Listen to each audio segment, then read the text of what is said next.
The US military said Wednesday that small drones have been spotted regularly flying over 4 US bases in Britain since November 20th. The bases include Lakenheath, home to the US Air Force 48th Fighter Wing, a cornerstone of its combat capability in Europe. The Pentagon said this week it is taking the incident seriously. Installation leaders have determined so far that none of these incursions impact the base residents, the facilities, or the assets that we have on those bases. Britain has deployed around 60 soldiers around the bases. Defence Minister Maria Eagle said they are using multi-layered force protection measures. We will be making sure that anybody that we manage to catch for engaging in this behaviour is shown the full force of the law. The US military has said the drone overflights have ranged in sizes and configurations. That's likely indicative of a deliberate action, says drone security expert David Dunn.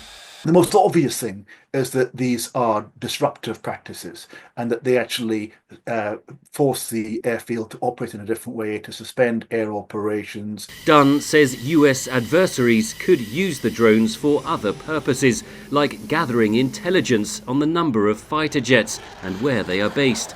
The drones have also been spotted above the living quarters of US military personnel. The most vulnerable part of the overall system is actually the aircrew.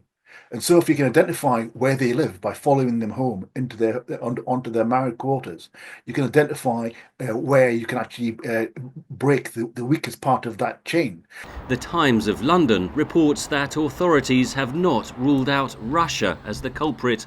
Dunn says there's evidence of Moscow seeking to step up hybrid attacks, meaning a non-military form of warfare that can still be destructive. Whether that be for the disruption of undersea cables or of incendiary parcels being sent to the city I live in, Birmingham. There was an incendiary parcel found in Birmingham Airport. And of course, there's another one of a warehouse being burned down which stored material going to Ukraine. These things are typically, it seems, done at third party, whereby the Russian state, it seems, has employed criminals in the UK. The Russian embassy in London had not responded to VOA requests for comment by the time this was recorded.